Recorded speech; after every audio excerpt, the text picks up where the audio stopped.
तो 5:30 बज चुके थे।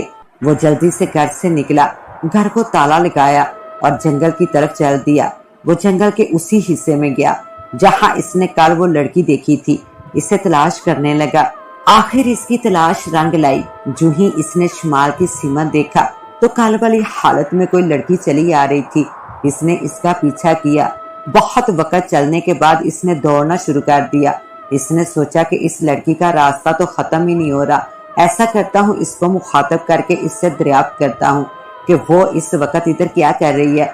इसने इसको पीछे से आवाज दी। इसने सजावल की दूसरी आवाज पर पलटकर देखा।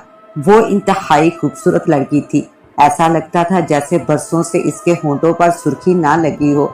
आंखों की चमक भी बहुत अफसरदा थी। चेहरे पर से भी खुशमलूम नहीं होती थी।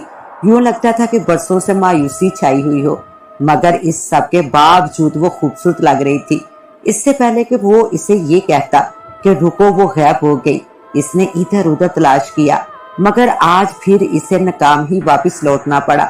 मगर आज इसने पुख्ता इरादा कर लिया कि वो इस लड़की का सुराग जरूर लगाएगा।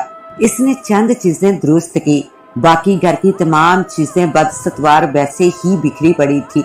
इसे जिन चीजों की जरूरत होती उन्हें उठा लेता, बाकी इसकी बेशतर चीजें बेहंगम तरीके से पड़ी रहती थी। वो डिनर करके अपने बेडरूम में दाखिल हुआ और इसने कागज और पेंसिल पकड़ ली और कुछ लिखना शुरू किया। असल में वो एक गजल लिख रहा था। इसने करीब ही एक नावल शाया करने के लिए देना था। वो इसके लिए शायरी कर रहा था। वो हर किस्म की शायरी बड़े शौक से करता था, लेकिन जिन अशार में जो तन्हाई का जिक्र होता था वो कमाल का होता था। अभी वो एक गजल भी मुकम्मल नहीं कर पाया था कि इसने कागज कलम साइड पर रखे और लेट गया। इसका दिमाग उस लड़की की खोज में चल रहा था। इस सोच में इसकी आंख लग गई। वो सुबह जब इसकी आंख खुली तो 8 बज रहे थे। वो बिस्तर पर से उठा और बाथरूम में शावर लिया। फ्रेश होकर वो किचन में नाश्ते की गरज से जा रहा था कि इसका फोन बजा। इसने फोन रिसीव किया। अस्सलाम वालेकुम साहब जी, दूसरी जानब से कोई बोला। हाँ हशमत, बोलो, क्यों फोन किया है? वो मैंने कहना था कि आपके कपड़े तैयार हैं, आकर ले जाइए। ठीक है, मैं आज आकर ले जाऊंगा। ठीक है, अल्लाह हाफिज। ओके जी, खुदा हाफिज। वो तेज तेज कदम उठाता हुआ किचन में दाखिल हो गया। इसने सबसे पहले फ्रिज खोली और इसमें से एक अंडा, 2 डबल रोटियां और जूस निकाला। इसने डबल रोटी गर्म की और इसे एक प्लेट में रखा और फिर अंडा बनाने की तरफ मुतवज्जा हो गया। वो जल्दी में अंडा बना रहा था कि इसका हाथ जल गया। हाय तौबा! जो ही सजावल की उंगली गरम फ्राई पैन के साथ लगी, वो जल्दी से हाथ पीछे हटाते हुए बोला। इसने अंडे वाला फ्राई पैन चूल्हे पर से उतारकर एक साइड पर रखा और वॉशरूम में गया और वहां से पेस्ट लेकर उंगली पर लगाकर वापस आया। इसलिए तो कहते हैं कि जल्दी का काम शैतान का होता है। वो खुद से बातें कर रहा था। वापस आकर टेबल पर बैठ गया और नाश्ता करने लगा। नाश्ते से फारिग होकर इसने लॉन्ड्री में से गंदे कपड़े इकट्ठे किए और इन्हें एक शॉपर में डाला और घर को ताला लगाकर वो कपड़े लेकर धोबी के घर की तरफ रवाना हो गया। असल में जो सुबह इससे फोन आया था वो इसके धोबी का ही था, जिसने इससे कपड़े ले जाने के लिए कहा था। वो धोबी से कपड़े लेकर वापस आया और इन्हें अलमारी में लगाने लगा। इसके बाद इसने अपना लैपटॉप खोला और इस पर आए हुए ईमेल और दीगर मैसेज चेक करने लगा। इसने 2 दिन पहले जो अपनी एक गजल नेट पर अपलोड की थी, इसके बारे में बहुत से लोगों के कमेंट्स थे। इसके अलावा जो इसका 2 माह कबल नावल तन्हाई के नाम से शाया हुआ था, इसके बारे में भी लोगों की काफी अच्छी राय थी। वो काफी देर तक यूं ही लैपटॉप पर कुछ रिसर्च करता रहा। वक्त गुजर रहा था। यूं ही 5 बजे वो सब कुछ ऑफ करके घर को ताला लगाकर जंगल की तरफ रवाना हो गया। इसका मकसद उस लड़की से मुलाकात का था। जंगल में पहुंचकर चंद मिनट की तलाश के बाद इसके चेहरे पर एक कामयाबी की मुस्कुराहट नुमाया हुई। दरअसल इसने उस लड़की को देख लिया था। वो इसके पीछे पीछे चलने लगा। थोड़ी देर बाद वो इसके बिल्कुल करीब पहुंच गया। वो एक तरफ से होकर इसके सामने नमूदार हुई।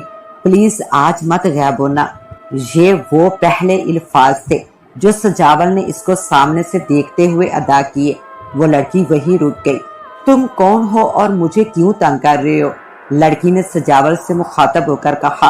तुम प्लीज मेरी बात सुन लो। सजावल ने इसके सवाल का जवाब देने की बजाय फिर अपनी इल्तिजा इसके सामने गोशे गुजर कर दी। वो लड़की करीबी दरख्त के साथ टेक लगाकर खड़ी हो गई। तुम कौन हो और यहाँ रोजाना किसके लिए आती हो और आगे की तरफ कहाँ जाती हो? सजावल ने एक ही सांस में 2-3 सवाल कर डाले थे। तुम ये क्यों जानना चाहते हो?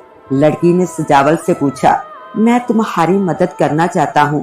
तुम्हें क्या लगता है मुझे तुम्हारी मदद की जरूरत है? लड़की ने सजावल की बात सुनकर इसे जवाब दिया। हाँ, पता नहीं क्यों मुझे लगता है कि तुम किसी की तलाश में हो और मैं कहीं ना कहीं तुम्हारी मदद जरूर कर सकता हूँ। तुम मुझे बताओ तो सही अपने बारे में। मेरा नाम किरण है और मैं एक रूह हूँ। मुझे तो कब का किसी बेवफा ने दौलत के लालच में मौत के घाट उतार दिया था। जंगल में आगे मेरे ख्वाब की तबीर है। दिन भर की तलाश के बाद मैं वहां वापस जा रही होती हूँ जब तुम्हारी नजर मुझ पर पड़ती है। लड़की ने आह बढ़ते हुए सर्द लहजे में कहा। इधर जंगल में आगे तुम्हारे ख्वाब की तबीर है? सजावल ने मजीद वजाहत चाही। यह जंगल मुझे बहुत पसंद था, इसलिए मैंने यहाँ एक बंगला तमीर करवाया था। ये जगह मेरा ख्वाब थी। किरण ने अपनी बादशाही के जमाने की याद इससे शेयर की। तुम्हें कत्ल किसने किया था और क्यों किया था? सजावल ने फिर सवाल किया। इस दुनिया के बेवफाओं में से एक बेवफा से मुझे मोहब्बत हो गई थी और इसे दौलत की हवस थी। मेरी माँ मेरे बचपन में ही फौत हो गई थी।